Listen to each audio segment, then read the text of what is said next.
Olá, boa noite. Boa noite. Presidente Michel Temer faz segundo pronunciamento e pede suspensão do inquérito que investiga. Ele reafirmou que não renunciará e só vai sair do cargo se o derrubarem.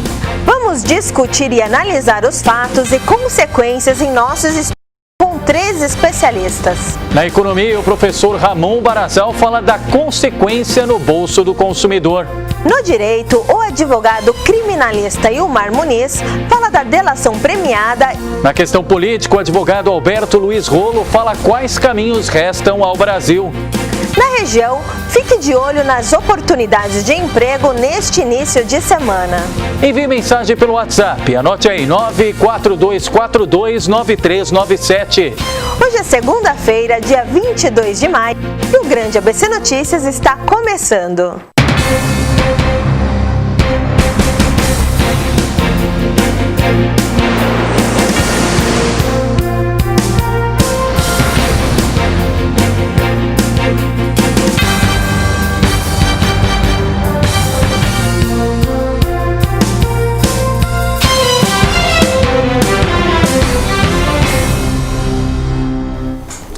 Nós seguimos aqui em edição especial no Grande ABC Notícias, abrindo esta semana, esta segunda-feira, que também remete ao calendário religioso, data em comemoração a Santa Rita de Cássia, e aliás uma data nunca foi tão oportuna, né? Muita gente na política e fora dela também, pedindo e muito a intercessão para quem tem fé, para quem acredita, para essa causa aí das mais urgentes e das mais impossíveis.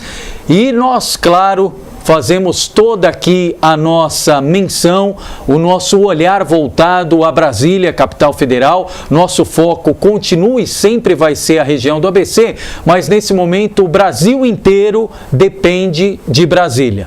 E nós atualizamos aqui tudo o que vem acontecendo desde a última quarta-feira à noite, quando o colunista do Globo, jornalista Lauro Jardim, trouxe aquela primeira informação a respeito do áudio que, em tese, daria a Temer a autoria de um sinal verde ao presidente da República em relação à suposta compra do silêncio do ex-presidente da Câmara, Eduardo Cunha, que hoje encontra-se preso e fora do meio político. Pois bem, isso aconteceu na quarta-feira à noite, gerou aquele verdadeiro congestionamento de informações no Congresso. A Câmara encerrou a agenda mais cedo, o Senado da mesma forma. Todo mundo aguardou um pronunciamento de Michel Temer que aconteceu na tarde de quinta-feira, ainda sem o conhecimento na íntegra do áudio, do vídeo e posteriormente das delações que foram autorizadas por parte do STF em relação aos responsáveis pela empresa JBS, os irmãos Batista, e aí houve-se uma sequência de noticiários até que no sábado, novamente, agora foi o primeiro pronunciamento de Michel Temer a partir da divulgação completa dos áudios, vídeos e da própria delação, o segundo dele, mas o primeiro a partir de todo o conhecimento público das delações que causaram grande impacto no meio político dos irmãos Batista. Michel Temer, no sábado, disse que não vai deixar o comando do país, não vai renunciar, não vai se ater ao que disse os falastrões na palavra de Michel Temer, irmãos Batista, e disse mais: se quiserem tirar ele do comando do país, vai ter que derrubá-lo, porque ele não vai sair, não vai renunciar por conta especialmente do áudio de quase 40 minutos. E no próprio sábado, o pronunciamento foi no intuito de tirar a credibilidade, de questionar a autenticidade desse áudio da delação premiada. Já nesta segunda-feira, mudou um pouquinho a estratégia por parte da defesa do presidente Michel Temer. Agora há pouco, um dos integrantes da defesa de Michel Temer disse publicamente que contrataram uma auditoria própria que apontou 70 pontos questionáveis desse áudio delatado pelos irmãos Batista, em especial Joesley Batista, e que o presidente da República não mais iria entrar com ação para suspender este inquérito que tramita no STF depois de autorização de Edson Fachin. Então agora eles querem que vá até o final esta apuração, justamente para que Temer, e essa é a visão da defesa do presidente da República, seja declarado inocente, Amanda. E para analisar o cenário, temos em nossos estúdios 3 especialistas para falar das consequências da economia. Nada melhor que um economista, não é mesmo, professor Barazal? Boa noite. Boa noite, Amanda. Boa noite a todos. É um prazer novamente a gente estar aqui participando da programação da Grande ABC com vocês. Bom, da mesma forma, economia é assunto para Ramon Barazal. E tudo que envolve delação premiada, ação monitorada, tudo que envolve o direito na área criminalista é assunto para ele, doutor Ilmar Muniz. Doutor Ilmar, boa noite, obrigado pela gentileza. Boa noite, Leandro. Boa noite, Amanda. Boa noite a todos. Boa noite, telespectadores. Ainda na área do direito, só que no segmento eleitoral, o advogado Alberto Luiz Rolo. Boa tarde, doutor. Boa noite, Amanda, Leandro, meus colegas. É um prazer estar aqui novamente participando do programa. Bom, prazer todo nosso aqui de receber os nossos 3 convidados. E você que está em casa pode já conferir e constatar que o intuito é dar todos os ângulos, o ponto de vista do direito, da política, da economia, o que na ponta, para você que nos acompanha na telinha ou na telona, pode sentir de desdobramento ou pode ter de impacto na sua vida a partir de tudo que acontece nesse epicentro de Brasília, capital federal. Mande também as suas perguntas pelo nosso WhatsApp 943439397. Perfeito. E para a gente iniciar, como nós falamos de Michel Temer, vamos ver a parte do pronunciamento em que o presidente da República questiona a autenticidade do vídeo. Acompanhe.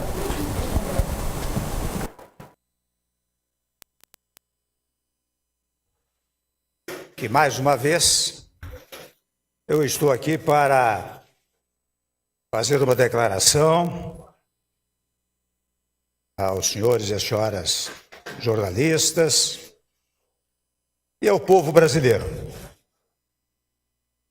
E registro que eu li hoje notícia no jornal Folha de São Paulo de que perícia constatou que houve edição no áudio de minha conversa com o senhor Joesley Batista. Essa gravação clandestina, é o que diz, foi manipulada e adulterada com objetivos nitidamente subterrâneos. Incluída no inquérito, sem a devida e adequada averiguação, levou muitas pessoas ao engano induzido e trouxe grave crise ao Brasil. Por isso, no dia de hoje, estamos entrando com petição no Colégio do Supremo Tribunal Federal para suspender o inquérito proposto até que seja verificada em definitivo a autenticidade da gravação clandestina. Doutor, qual o impacto desse áudio nas denúncias contra o presidente? Antes de mais nada, doutor Ilmar, por favor. Olha, na verdade pesa de fato contundente a questão dos áudios, pois são indícios de prova suficiente para a abertura do inquérito penal que foi proposto contra ele. Então os áudios realmente levam a ter a certeza que necessita de uma apuração maior. Agora, qual que é o critério utilizado? No sábado, logo depois do pronunciamento do presidente da República, Michel Temer, nós fazemos uma transmissão ao vivo apenas nas redes sociais e já contávamos com a participação do doutor Ilmar. A partir de um momento como esse de delação premiada, quais os critérios para saber a autenticidade e a veracidade de qualquer áudio? Perfeito. Quem tem base para fazer essa verificação é a Polícia Federal, que tem equipamentos e peritos suficientes para fazer então a verificação desse áudio, se é ou não, houve alteração ou não. Então, depende da Polícia Federal, Leandro. Tá, do que o senhor acompanhou até agora. E nós tivemos também nos últimos dias, em especial no final de semana, o pronunciamento da Ordem dos Advogados do Brasil, que decidiu pedir também, fazer o pedido de impeachment do presidente da República, Michel Temer. Aliás, atualizando até agora, são 14 os pedidos de impeachment que devem entrar em pauta aí na Câmara dos Deputados, a depender do rito da casa, que é comandada pelo deputado governista Rodrigo Maia, mas a OAB até repercutiu depois dizendo que, independentemente dos apontamentos feitos, irregularidades, edições, o pedido de impeachment da OAB não tem como base esse áudio. Realmente, tirando a questão do áudio, há provas, há indícios de irregularidades cometidas pelo presidente da República? Leandro, fica complexo nós colocarmos se houve ou não, mas tendo em vista da sua abertura para uma conversa com o responsável da JBS, bem como a proximidade do presidente para verificar fatos que estão inclusos em processo criminal, há sim mecanismos que a OAB está utilizando para pedir o seu impeachment de acordo, provavelmente, com o artigo 85 da Constituição Federal.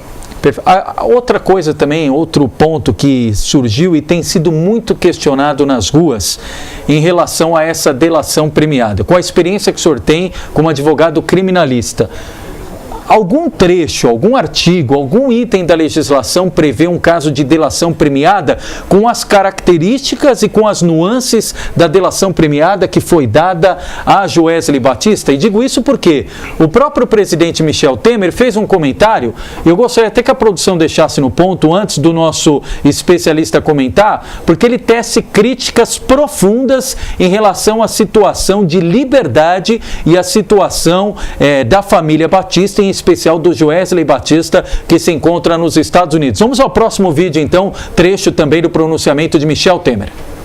O autor do grampo está livre e solto, passeando pelas ruas de Nova York. O Brasil, que já tinha saído da mais grave crise econômica de sua história, vive agora, sou obrigado a reconhecer, dias de incerteza. Ele não passou nem um dia na cadeia, não foi preso, não foi julgado, não foi punido. E pelo jeito não será. Cometeu, digamos assim, o crime perfeito. Graças a essa gravação fraudulenta e manipulada, especulou contra a moeda nacional. Doutor Ilmar, pode isso? Ele faz uma delação e continua livre, leve e solto. Dá uma sensação para as pessoas que nos acompanham que o crime compensa? Amanda, justamente nós havíamos conversado sobre isso no sábado, que há uma sensação de impunidade, mas a própria Lei 12.850, que é da delação premiada, prevê a possibilidade da absolvição ou perdão judicial, colocado judicialmente, ou até mesmo não recebimento da denúncia contra um réu que venha fazer a delação e beneficie a instrução criminal. No entanto, é importante frisar que dentro da delação premiada, o juiz pode verificar, depende das circunstâncias e como o réu delator prejudicou a questão criminal, se tem ou não perdão ou se tem uma pena reduzida ou não. Mas chegou a um ponto, só antes da Amanda complementar, em algum momento da história recente houve algum caso de um perdão, entre aspas, como esse? Ou seja, o indivíduo consegue mexer na economia, ele mexe com toda a questão das bolsas, tanto que ele retirou, vendeu as ações, porque ele sabia que no dia seguinte, com a repercussão, o valor da bolsa, o valor da ação cairia. Ele vai para os Estados Unidos, investe nos Estados Unidos, gera emprego ou dividendos aos Estados Unidos, não usa a tornozeleira eletrônica, não é preso e não paga R$1 à justiça, pelo menos até então. E qual a diferença também dele para o Marcelo Odebrecht? Por que aconteceu o que aconteceu com um e com ele nada? Perfeito. Entendo da mesma forma, mesmo discordando às vezes do que foi colocado pelo Ministério Público, porque a sensação que nos passa realmente é que o crime compensa no Brasil, que deu a sensação que o Joesley foi para fora, levou o dinheiro e simplesmente apontou as pessoas a qual ele queria prejudicar ou então apontar para a delação premiada. E depois, da maneira mais hipócrita possível, faz uma carta à população pedindo desculpa. Exatamente. Não, e ainda complexo. Foi do jeito que foi, né? De jatinho, com todas as pompas, todo luxo, todo glamour, né? Então, dá uma sensação de... Até hoje nós não temos teoricamente, algo similar a isso, a esse perdão judicial desta forma. Mas a lei prevê que em algum caso como esse pode ter um perdão de 100%, como foi o caso dele? Infelizmente, a lei prevê, há na letra da lei, a possibilidade do perdão ou até mesmo não recebimento da denúncia. Depende do quê? Se eu indicar um graúdo, se eu pegar o presidente da República, eu estou perdoado. Então, na verdade, não seria bem essa a colocação que a lei, o intuito da delação premiada existe. Seria justamente para quê? Se o réu não contribuiu de forma expressiva no crime e contribui de forma expressiva na solução dos demais co-réus ou então pessoas que praticaram um crime com ele, ele teria o perdão. Mas no caso da JBS, ele foi fundamental para o crime. Por isso que todos nós, os especialistas no direito penal, acham um pouco demais, um absurdo o que aconteceu com ele. Então quem se arrepender primeiro terá mais benesses. Exatamente. É isso que o STF está passando para a gente, isso que a Procuradoria fez, na verdade, com esse acordo de delação premiada. Tá, só antes de passar aqui para o doutor Alberto Luiz Rolo, também para o professor Ramon Barazal, é que a gente começa por essa questão realmente da letra fria, porque é o mais impactante para a sociedade.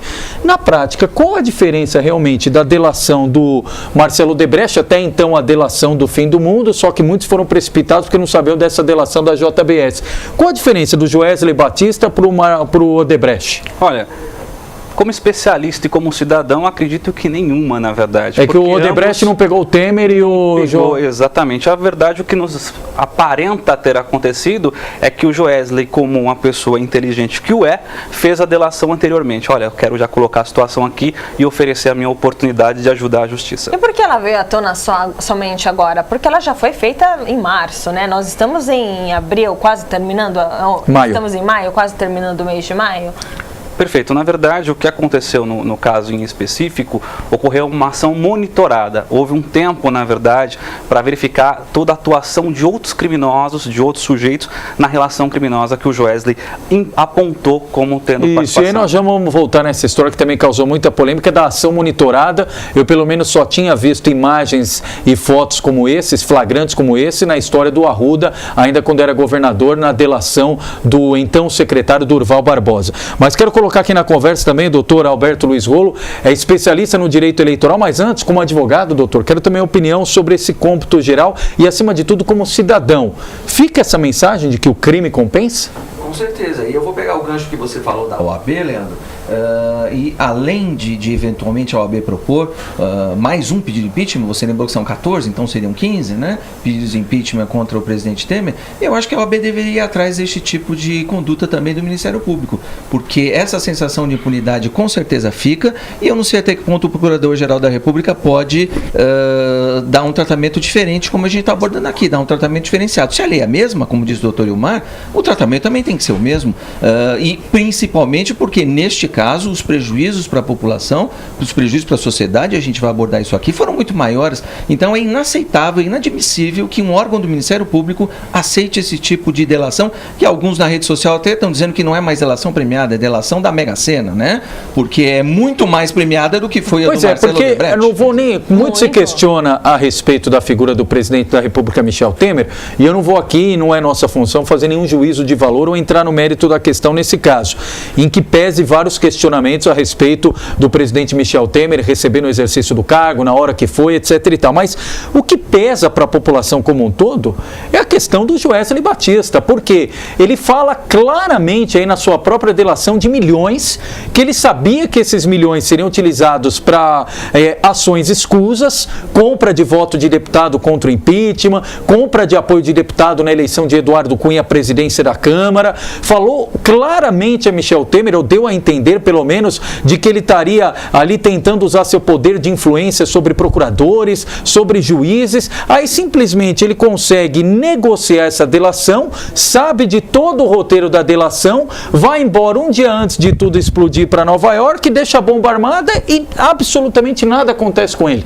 E mais importante também o problema do BNDES, né? Que outras empresas talvez com as mesmas condições pudessem fazer menos mal para o Brasil do que eles fizeram, do que essa família fez. Mas então a gente costuma dizer, e eu já dei algumas entrevistas falando, o Marcelo Odebrecht é bandido, confesso, mas esses irmãos também são. são bandidos e têm que ser tratados como bandidos e não como prêmio. Eu fico imaginando, e isso a reportagem mostrou em algumas vezes aí esses últimos dias, esse apartamento de Nova York foi comprado com dinheiro. Aliás, o apartamento ilegal, a chamada de apartamento, aquilo é uma mansão na Quinta Avenida. Para quem conhece os Estados Unidos sabe o que significa lá Quinta Avenida, mas é um apartamento de centenas de milhões e que ele conseguiu também a base de vantagens e benesses como essas que a gente conhece. Então, esse apartamento que ele está lá agora, com a família dele, também foi pago com dinheiro ilícito. Quer dizer, é inaceitável que o Ministério Público permita que isso aconteça. É um tapa na cara da população e, como a gente está dizendo aqui, passa a sensação de impunidade, sim, com certeza.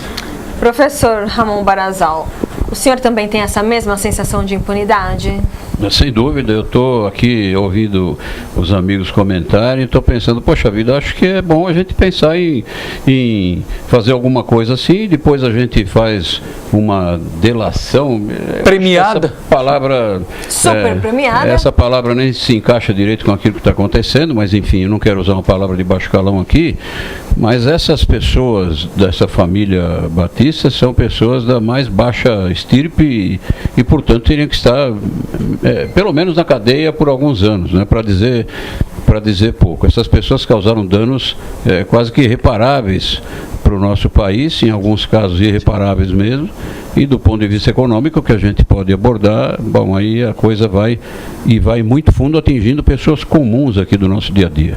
Isso, e só antes da gente pedir aqui a participação, nós fizemos a gravação de uma mensagem também com a doutora Janaína Pascoal, ela que foi uma das autoras do pedido de impeachment da ex-presidente da República, Dilma Rousseff. Nós temos aqui muita participação dos internautas, Amanda. É verdade, o Rogério Haddad, o André Ribeiro, a Conceição Aparecida, o Wilson Caboclo, o Marquinhos Vilela, o Silvio Novembrinho, o Oswaldo Almeida, a Conceição Aparecida, ela fala que ela está todo mundo muito indignado, o Helenilson Tatu, boa noite, Leandro, ele comenta sobre o vídeo do Orlando. Isso que nós vamos colocar daqui a pouquinho, o posicionamento do prefeito de São Bernardo do Campo sobre a situação de Michel Temer. Carlos Bianchino nos acompanhando. Isso, secretário em Santo André, obrigado, Bianchino, um abraço. O Maurício Mendes, estamos todos perdendo a total confiança nos políticos brasileiros, o que é uma pena, né? Isso, o Álvaro Pelúcio também, o Brasil todo está indignado com este comportamento do Ministério Público e do STF, vergonha total. A Conceição Aparecida também foi tomado pelo golpe, por golpistas, corruptos, enfim, todo mundo, a indignação aqui é total por parte dos nossos concordando internautas. Com os nossos convidados, e você siga aí participando conosco para a gente atualizar. Agora sim o vídeo da doutora Janaína Pascoal. Boa noite.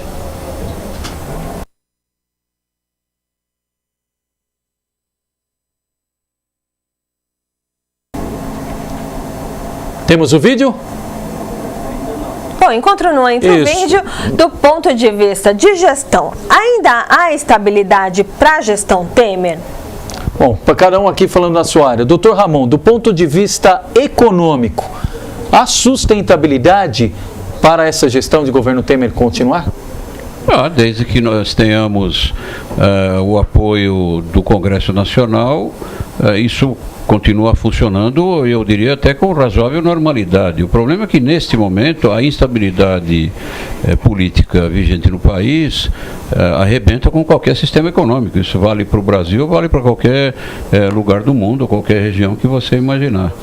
Evidentemente que a partir do momento em que essa instabilidade diminui ou deixa de acontecer, a solução dos problemas acontece muito mais facilmente do ponto de vista econômico. Mas eu quero registrar aqui, para a gente não perder de vista, o seguinte: o prejuízo que essas pessoas, eu me refiro aos irmãos Batista aí, Metralha ou Batista, eu nunca lembro, né? Causaram, são prejuízos financeiros causados e econômicos causados a pessoas comuns. Eu vou dar um exemplo muito simples para que as pessoas em casa não se esqueçam. Há muita gente que tem suas pequenas e difíceis economias conseguidas à custa de muito trabalho, que colocam algum do seu dinheiro, por exemplo, em fundos, no banco onde você tem a sua conta. E muitas vezes as pessoas nem sabem exatamente como é que esse dinheiro foi direcionado, porque confiam no seu gerente, e muitas vezes esse dinheiro é colocado num fundo que funciona à base da cotação de bolsa de valores, por exemplo, aqui no Brasil. Ora, na medida em que a Bolsa de Valores tem uma reação melhor, essas pessoas ganham dinheiro. Se a Bolsa de Valores tem uma reação pior, essas pessoas perdem dinheiro. E muitas pessoas, repito, não sabem exatamente em que direção está sendo utilizado o seu dinheiro ali aplicado. Portanto, isso é prejuízo para pessoas comuns. Eu não estou falando de grandes empresas, não estou falando de etc. E isso, então, acontece. Por outro lado, para responder a sua pergunta, nós não podemos nos esquecer que nós vínhamos caminhando, nós que eu digo o país, não é? Na direção de reformas importantes, do ponto de vista econômico, repito, como a reforma da Previdência e a reforma trabalhista. Tudo isso estava caminhando, estava evoluindo. A partir do momento que aconteceu toda essa hecatombe na política nacional, evidentemente que essas tratativas deixam de acontecer. E o senhor me permite, professor, vou fazer um parênteses, porque no primeiro pronunciamento feito na quinta tarde, o presidente Michel Temer disse que tinha vivido naquela semana, que foi a semana passada, o melhor e o pior momento do seu governo. O pior eu não preciso dizer qual foi, mas o melhor momento foi justamente no início da semana, os bons números, os bons indicadores da economia. E nós fomos atrás pesquisar esses números, e eu tenho eles aqui em mãos. Alguns dados, por exemplo, o PIB, Produto Interno Bruto, crescimento de 1,12% nos primeiros 3 meses deste ano, segundo o índice de atividade do Banco Central. Foi a primeira alta depois de 8 trimestres de queda. Emprego.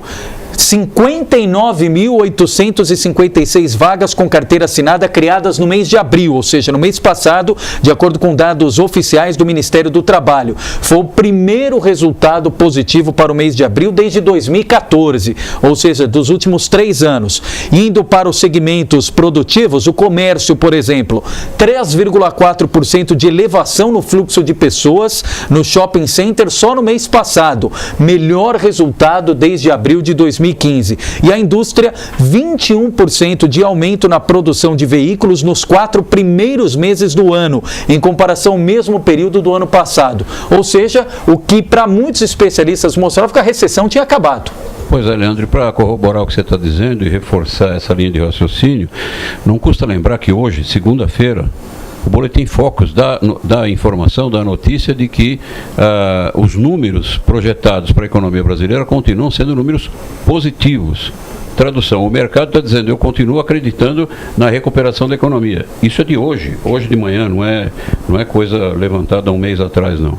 Portanto, o mercado continua acreditando nisso. E vale lembrar que o mercado não tem ideologia, não é de esquerda nem de direita. O mercado quer economia funcionando, quer lucros, quer geração de empregos, quer investimentos.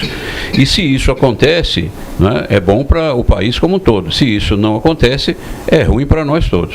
Agora, com todo esse escândalo, professor, o que acontece com o cidadão que está na ponta, que tem o seu comércio, as pessoas que estão aqui nos assistindo? Como é que isso reflete na economia das pessoas do nosso dia a dia? Reflete em cima disso que eu estou dizendo, quer dizer, nós vamos ter novamente dificuldade na geração de emprego, porque você tem queda no investimento. Por que o investimento recua, cai, diminui nesse momento? Porque o investidor, ele só investe na medida em que ele percebe segurança, tranquilidade política. Se você tem instabilidade política, é mais ou menos como você dirigir numa noite de muita chuva e neblina. A tua tendência é diminuir a velocidade ou então parar num lugar seguro e esperar que aquilo passe. Depois você continua a sua trajetória. É a mesma coisa que acontece com os investimentos na economia. Ninguém vai fazer investimentos, ninguém que eu digo grandes empresas, etc., ao perceberem que nós temos dificuldades em relação à atividade política no país. Ou seja, mesmo com a economia, e o senhor concorda que a recessão acabou? Concordo. Mesmo com esse bom momento da economia, a crise política, ela interfere? Ela é realmente a mãe de todas as crises? Interfere. Nós jamais podemos esquecer que economia e política são irmãs siamesas. Essas coisas não se separam. E, portanto, na medida que você tem dificuldade política, necessariamente, repito, necessariamente, você tem dificuldade econômica. O inverso nem sempre, mas nessa direção é verdade sempre. E, portanto, isso vai poder trazer dificuldades novamente para o nosso país. Isso significa, em última análise, Amanda, que as pessoas vão sofrer um pouco mais mais, ou mais ainda, esse baque. Sabem quem são essas pessoas? Especialmente os mais pobres, os mais humildes. Esses são os que sofrem mais. Porque eu continuo vendo os comércios fechando cada vez mais. Você vai procurar aquela lojinha que está no bairro há 20 anos, de repente, numa manhã você levanta, chega até lá e fechou. Isso está acontecendo todos os dias, né? Os comerciantes estão acabando, está todo mundo muito descrente e você pergunta como ele se sente. Não, a crise não vai passar e a gente acha que vai demorar isso 5 anos. Está todo mundo muito descrente do país e da política. Né? É verdade. Como retomar essa confiança na população? Devolvendo tranquilidade política para o país. E aí nós temos que me perdoem os colegas juristas aqui, mas falando como cidadão, eu acredito e tenho que acreditar no seguinte: é preciso que a gente respeite, mas de forma absolutamente 100%, a Constituição do nosso país. Senão, para que serve a Constituição? Para que servem as leis? Ah, não, agora se Temer cai, então agora nós vamos fazer eleição direta, se Temer cai, nós vamos escolher o fulano ou beltrano. Não, se Temer cai, está escrito na Constituição o que precisa ser feito. E nós temos que seguir esse rito para depois a vida continuar. Isso traz tranquilidade política. Se isso não for feito, essa intranquilidade, indecisão política, só se agrava. Isso, nós já vamos chegar nesse tema, inclusive o doutor Alberto Luiz Rolo dá todo o arcabouço jurídico que existe em relação à legislação eleitoral. Antes, temos aí na ponta da agulha, já dizia o ditado, o nosso depoimento aqui, a nossa contribuição para essa discussão da advogada doutora Janaína Pascoal, lembrando, ela que foi uma das autoras do pedido de impeachment à época da então presidente da República, Dilma Rousseff. Acompanhe. Olá, pessoal da TV Grande ABC. Eu gostaria de pedir à população que tivesse calma e consciência de que todas essas medidas judiciais e policiais, infelizmente, são necessárias para que nós consigamos fazer o processo de depuração, dar continuidade ao processo de depuração que começou com o impeachment da presidente Dilma Rousseff. Independentemente de quem sejam as pessoas que são colhidas em atos criminosos, independentemente dos seus partidos, é necessário que a lei seja seguida e que as penas sejam devidamente aplicadas. Essa delação dos irmãos batistas da JBS, ela corrobora tudo o que eu falei durante o processo de impeachment, que eles saquearam o dinheiro público por meio do BNDES para depois distribuir para vários políticos. Eu confesso que lá atrás eu não tinha dimensão do tamanho dessa grande fraude, mas ela está aí, está explícita e nós precisamos enfrentar. Tá? É importante que nós não tenhamos medo de responsabilizar quem merece ser responsabilizado e que nós não, com medo também de gerar uma instabilidade econômica ou mesmo política, que nós finjamos que todos esses crimes que estão aí não estão aí, tá? Eu também estou chateada com a impunidade desses irmãos batistas, Wesley e Joesley, mas eu entendo que no dia seguinte ao acordo eles cometeram um novo crime muito grave. Eles compraram dólares e venderam ações e lucraram muito com esse escândalo todo.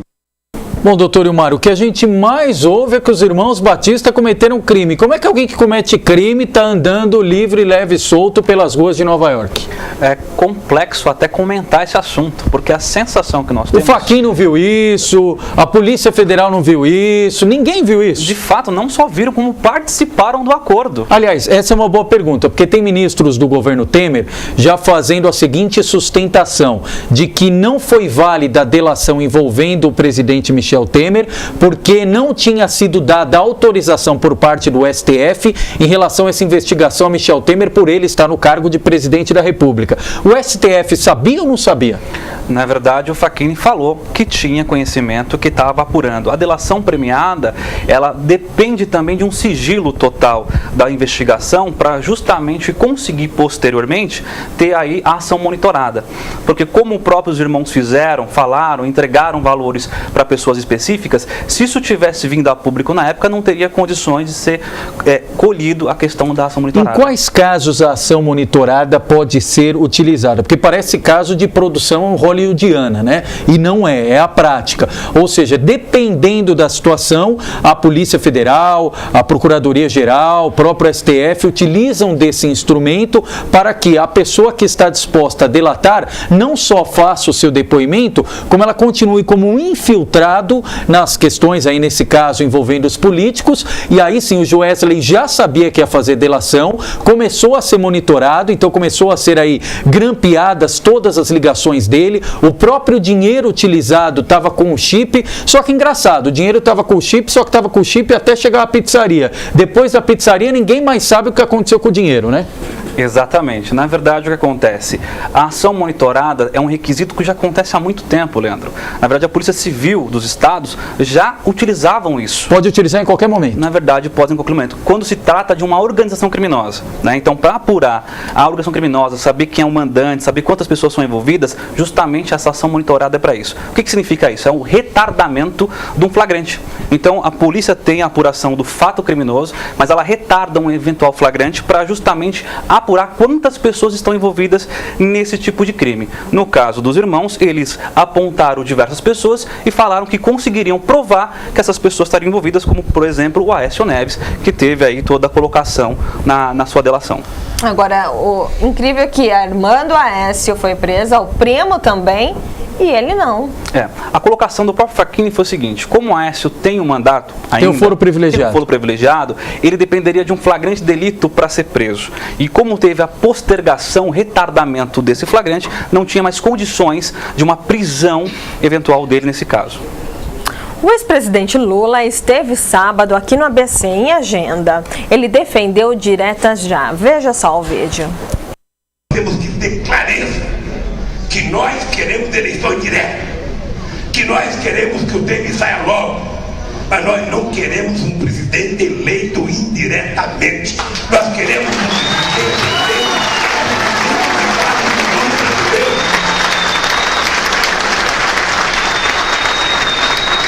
Seja quem for, não importa quem for. Obviamente que é importante que seja uma pessoa comprometida com o povo. Mas numa eleição, a gente só vai saber o resultado depois da apuração. Então nem sempre a gente disputa a eleição para ganhar, a gente pode perder. Mas se a gente perder democraticamente, valeu o jogo. O que não dá é para alguém achar, sabe, que pode indicar por nós um presidente da República ou uma presidenta. Bom, de forma didática, doutor Alberto Luiz Rolo, nós temos aqui, em que pese o contrário, o senhor me corrija, por favor, 3 situações que poderão culminar no afastamento do presidente Michel Temer. A própria renúncia, o pedido de impeachment, que aí nós teremos a parte 2 do que aconteceu com Dilma Rousseff, ou então no próximo dia 6 de junho vai acontecer por parte do TSE o julgamento da chapa Dilma Temer, que pode ser cassada. Nesses 3 casos de saída, quem assumiria e qual seria o rito previsto pela Constituição? Vou acrescentar um quarto ponto, pois não, que é o processo penal comum. Se eventualmente o presidente cometeu os crimes que ele está sendo acusado, prevaricação, obstrução de justiça, isso é competência do STF julgar também num processo penal comum, que começaria com esse inquérito aí, né? Então seria uma quarta vamos lá, em caso de renúncia... A diferença entre as 4 é que algumas podem acontecer com mais velocidade, outras com menos velocidade. O impeachment nós já vimos, né? Nós já estamos escolados em impeachment, Leandro, que demora meses, né? Demora do juiz de admissibilidade da Câmara, quem julga é o Senado, com aquele rito que foi alterado, não é igual ao do ex-presidente Collor, é um rito que o STF Aí saiu a Dilma e entrou o vice Michel Temer. Nesse caso não tem vice, quem assumiria? Meses, não, aí para todas essas hipóteses, da vacância, é o que fala o artigo 81 da Constituição. Então, só para continuar o raciocínio, impeachment demora, processo criminal muito mais, renúncia seria simples e a cassação agora 6 de junho também seria alguma coisa mais rápida, e isso se a gente não considerar eventuais recursos. Para as 4 possibilidades a Constituição está lá, e eu fico contente quando eu ouço a maior parte da sociedade dizer, temos que cumprir a Constituição.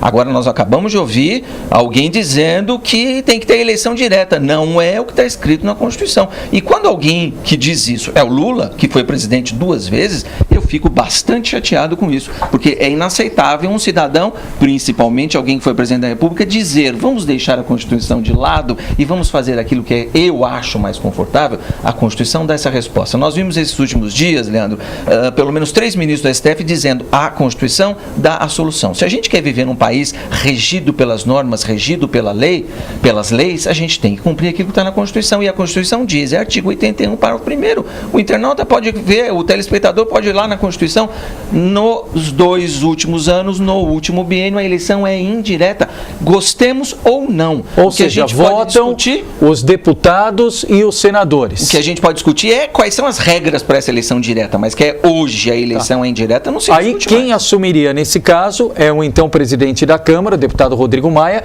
que teria nesse caso, como já está na reta final, 30 dias para chamar nova eleição. A Constituição fala não é nem chamar nova eleição, o sujeito tem que estar a eleição pronta e empossado nesse prazo de 30 dias, tudo pronto. O que a gente pode questionar, e aí sim, é verdade, quem diz que essa zona é meio cinzenta, meio sombria, quais são as regras para essa eleição? A gente não tem. O nosso Congresso, que devia trabalhar muito mais, não fez a lei que fala da eleição indireta. Então, na medida do possível, me parece que está havendo um consenso, está se formando um consenso, de que devem ser aplicadas as normas do direito eleitoral, tanto quanto possível. Então, assume o presidente da Câmara nesses 30 dias e aí vai dirigir uma eleição que tem que estar realizada nesses 30 dias. Quem pode ser candidato?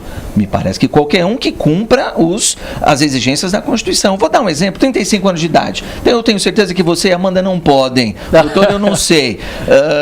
Mas nós dois aqui podemos. Nós temos 35 anos de idade, então nós poderíamos. Agora, e outras? A gente chama de condição de elegibilidade, está na Constituição. E as outras condições? A gente tem que exigir 100% ou não? Me parece que a ideia dos estudiosos é mitigar, ou seja, aplicar o que for possível da lei eleitoral e aquilo que não for possível, o Congresso fazer uma norma específica, porque é uma eleição específica. Eu ouvi, Leandro, para minha surpresa, outro dia alguém dizer, olha, se o TSE caçar a chapa Dilma Temer no dia 6 de junho, era como se a eleição não tivesse existido. Não é assim que a Justiça Eleitoral trata as eleições, quando a própria Justiça Eleitoral cancela ou anula essa eleição. Por que dizendo isso? Porque, de repente, o próprio presidente Temer poderia ser candidato, alguma coisa do tipo. Quer dizer, então, a gente está falando de muitas coisas erradas. Só para fazer um questionamento que também eu via muito, inclusive hoje na Rádio Bandeirantes estavam discutindo essa questão também.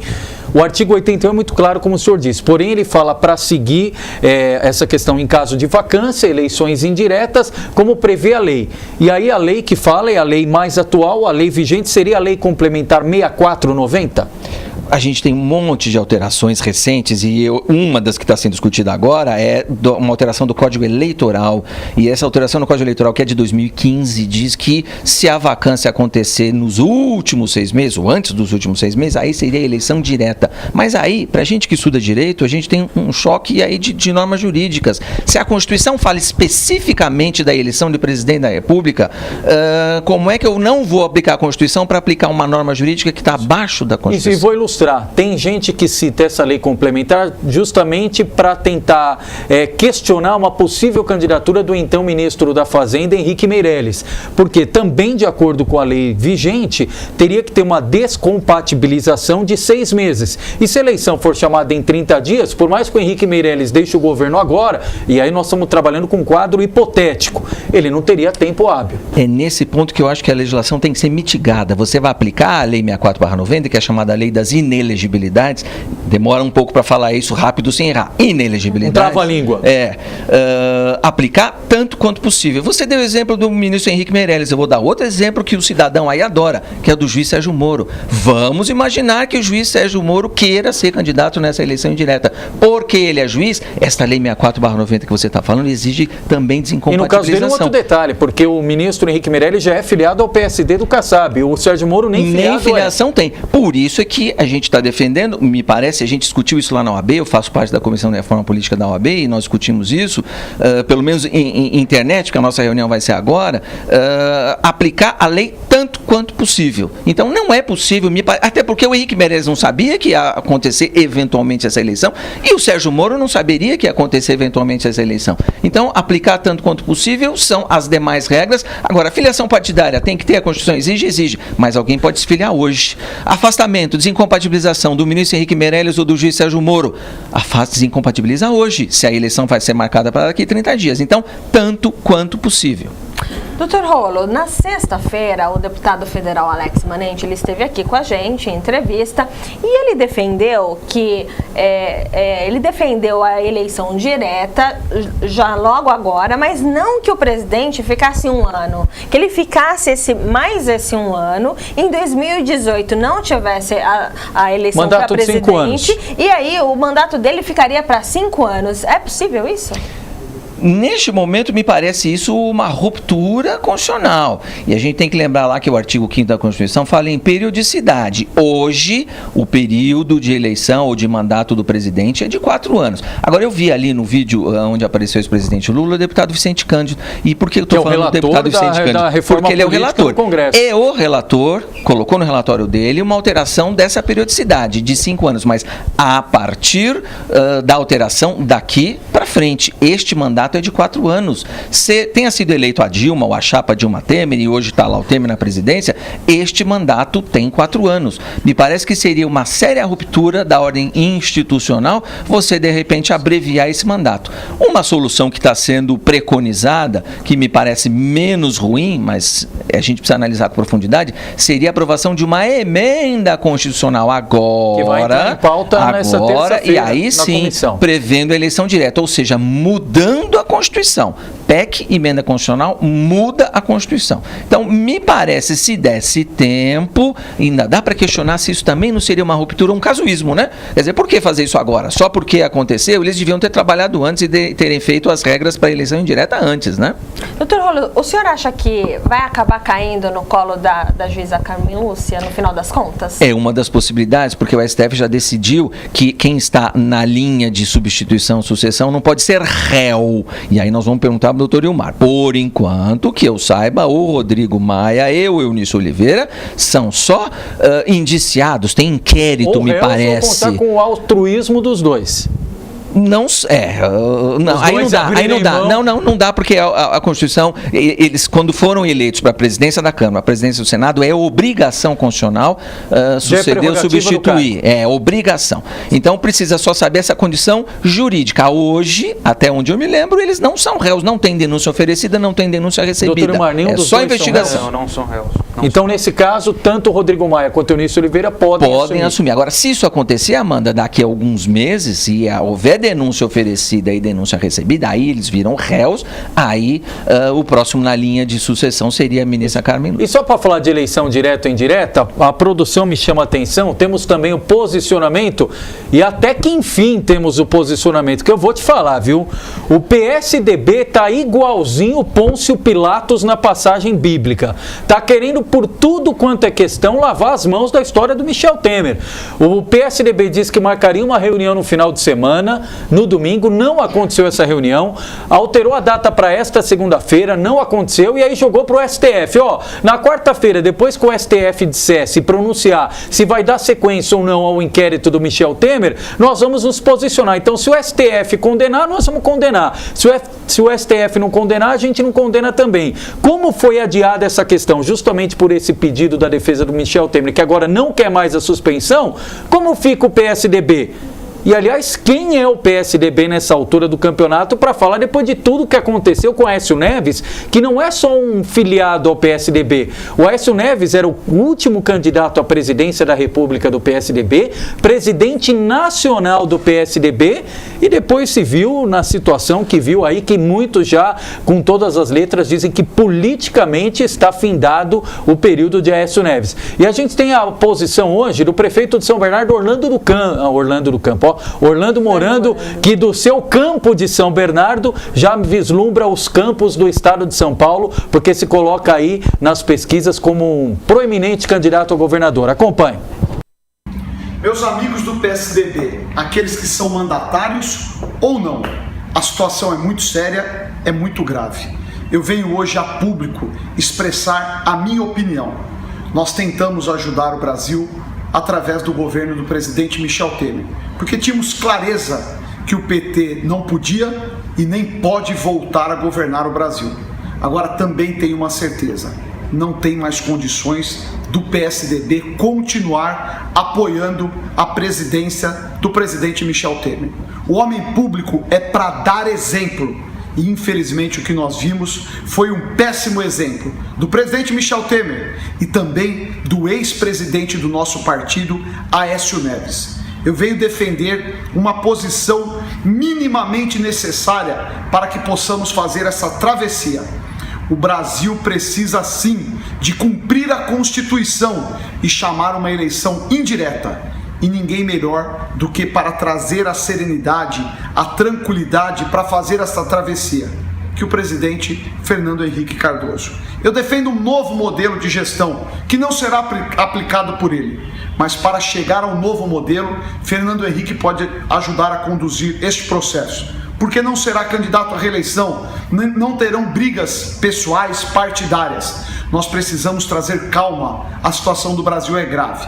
E num processo futuro, sim, colocarmos em prática as novas gestões, os novos modelos que estão dando certo em São Bernardo, que estão dando certo em São Paulo, que estão dando certo em Santo André e por diversos lugares aonde o PSDB governa. Agora nós precisamos nos unir e sair deste governo. Vamos largar mão daquilo que a sociedade não quer. E, acima de tudo, nós temos que dar exemplo. O exemplo que foi dado pelo presidente Temer não é condizente com o que nós queremos e com o que o Brasil precisa. Muito obrigado. Dr. Rolo, o PSDB vai deixar a base do governo Temer? O Leandro lembrou bem, o PSDB está adiando essa decisão, né?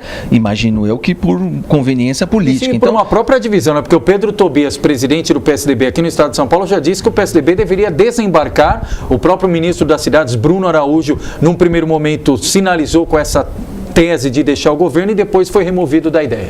Mas é aquilo que a gente falou, Amanda, no começo do programa hoje.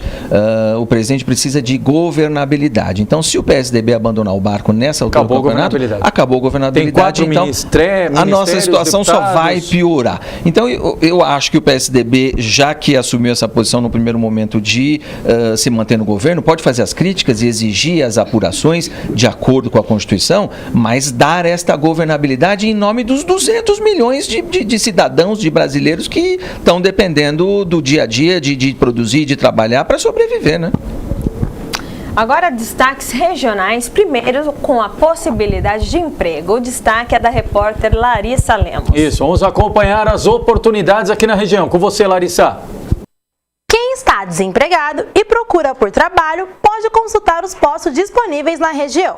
A Agência de Empregos Luandre e o portal Mais Emprego disponibilizam 859 oportunidades. A Luandre fica na rua Bernardino de Campos, 355, em Santo André.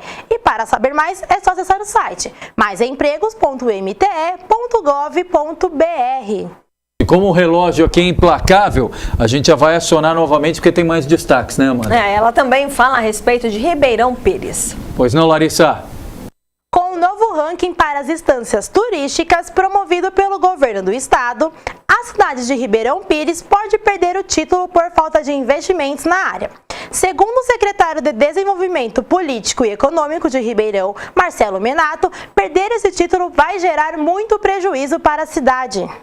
Obrigado, Larissa. E só reforçando nessa questão da estância turística de Ribeirão Pires, a cidade pode perder esse título, esse status, que na verdade ajuda a adquirir verbas, aportes do governo do estado, justamente porque na gestão passada, nos últimos anos, a cidade de Ribeirão Pires não apresentou nenhum projeto para adquirir, para obter esse aporte financeiro como cidade estância turística. Então, por isso, agora o atual prefeito, Adler Kiko Teixeira, tem que correr contra o tempo para conseguir, primeiro, tentar resgatar aquilo que a cidade perdeu lá atrás e dar sequência a partir de agora. A gente torce para que Ribeirão Pires não perca, já que esse é um calendário importante, coloca a cidade como vitrine do turismo no estado e com isso, exatamente, também, né? Faz a cidade gerar emprego e renda. Agora vamos falar de esporte. Pois é, o Luciano Luiz traz o resumo da rodada deste final de semana. E o nosso Corinthians, hein, Luciano? Boa noite.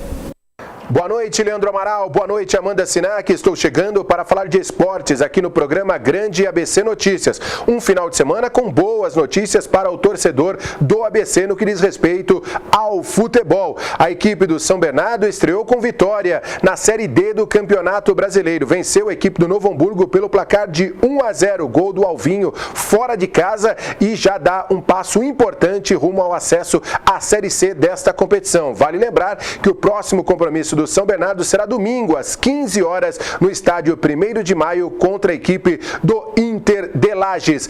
O São Caetano, pensando já na disputa da Copa Paulista e também no Campeonato Paulista do ano que vem, da primeira divisão, começa a se reforçar e começa já mantendo seus principais jogadores. Assim foi o time anunciando renovação de contrato de 4 atletas que fizeram parte do elenco que disputou a Série A2 deste ano. São eles o zagueiro Magrão, o volante Esley e os atacantes Hermínio e Carlão. Aliás, Carlão, que tinha propostas para atuar até mesmo na Série B do Campeonato Brasileiro em algumas equipes, mas aceitou a proposta da diretoria. Ele que é tido como um homem de confiança do técnico Luiz Carlos Martins. E assim o São Caetano fica cada vez mais forte, não só para a disputa do Paulistão, mas também da Copa Paulista, que dá vaga para a Série D do Campeonato Nacional na temporada 2018. Ocorreu sábado em São Caetano do Sul um grande evento de natação, torneio Daniel Dias de natação paralímpica. Muitos atletas, 7 que estiveram no Rio 2016, visitaram São Caetano do Sul com grandes personalidades do esporte paralímpico. Destaque sem dúvida nenhuma para a estrutura oferecida e os elogios por parte de todos da Federação Paulista de Natação para São Caetano do Sul e o trabalho que vem desenvolvendo não só no para-atletismo, na para-natação, mas principalmente nas categorias de base através do programa esportivo comunitário. Iria ocorrer ontem uma pedalada inclusiva, mas por conta das fortes chuvas acabou sendo cancelada. O Esporte Clube São Bernardo, que disputa a segunda divisão do futebol de São Paulo, conseguiu mais uma importante vitória, 2-1 diante do Osasco. E o Clube Atlético Diadema, que não faz uma boa campanha, é verdade, na segunda divisão, ficou somente no empate 1-1 com a equipe do Hélio Sport. O Mauaense, que joga esta competição, não atuou neste final de semana, exatamente porque o seu compromisso diante do Guaratinguetá foi cancelado. Aliás, Federação Paulista de Futebol que estuda o que fazer com a equipe do Guaratinguetá, que teria desistido de disputar o campeonato da segunda divisão. No que diz respeito ao Sub-15, Sub-17 e Sub-20, os times do ABC seguem muito bem na tabela. Destaque para o Sub-15 do São Caetano, que conseguiu importante vitória 2-0 diante do Mauaense, atuando fora de casa. Amanhã no programa Hora do Esporte eu venho com todas as informações do campeonato amador de futsal e também de futebol de campo de São Caetano do Sul. Grande abraço para você, meu caro Leandro Amaral, Amanda Sinac, boa noite e até amanhã com mais do Esportes aqui no programa Grande ABC Notícias. Grande Luciano, obrigado. Luciano fica de olho aí no dia a dia do esporte, Hora do Esporte, de segunda a sexta, das 11 ao meio-dia. Só antes de encerrar aqui, tem pergunta aqui para todo mundo, mas Dr. Rolim especial, aproveitando essa questão política que envolve o presidente Michel Temer, tem gente ainda falando das questões dos prefeitos, porque a eleição de 16 acabou, mas para muitas cidades ainda não terminou a eleição. Há a possibilidade de eleição, há a possibilidade de cair. No Amazonas, por exemplo, tivemos novas eleições. E aí a pergunta é o seguinte: vários prefeitos estão sendo julgados por conta de contas reprovadas, doação ilegal de campanha. Citam na questão do ABC a própria cidade de São Caetano, que ainda teve a questão de contas, ainda está na justiça. Mas o senhor acredita de uma forma geral que esses processos serão julgados ainda esse ano? Leandro, você lembrou bem, e isso tudo que está sendo perguntado tem resposta lá na LC 64/90 que fala das inelegibilidades. Então, rejeição de conta gera inelegibilidade, alguns prefeitos ainda estão sob júdice.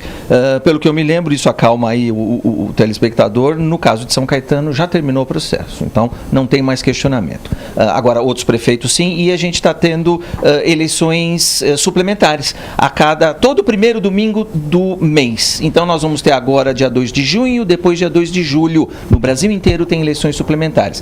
Quem tiver curiosidade é só acessar o site do TSE, tse.jus.br, e tem lá este calendário de eleições suplementares. A ideia do TSE, disse o ministro Gilmar Mendes, é terminar todos os julgamentos de prefeitos relativos à eleição de 2016 até o final deste ano, como você falou, Leandro. Doutor Rolo, quero agradecê-lo pela presença e utilizar esse espaço para suas considerações e a mensagem para a população, para o cidadão que ouve e está preocupado com o futuro do Brasil. Eu agradeço o convite, Leandro, Amanda. Então vamos falar a mensagem e deixar os meus colegas falarem também. Independentemente do que acontecer, nas 4 hipóteses que nós falamos de perda do mandato do presidente Michel Temer, é importante que se cumpra a Constituição. Não importa quem diga contra. A gente tem que cumprir a Constituição enquanto viver no Estado de Direito. Senão a gente cai na anarquia. O contrário do Estado de Direito é a anarquia. E ninguém quer anarquia para o Brasil. Professor Ramon Barazal, muito obrigada pela participação. Suas considerações finais.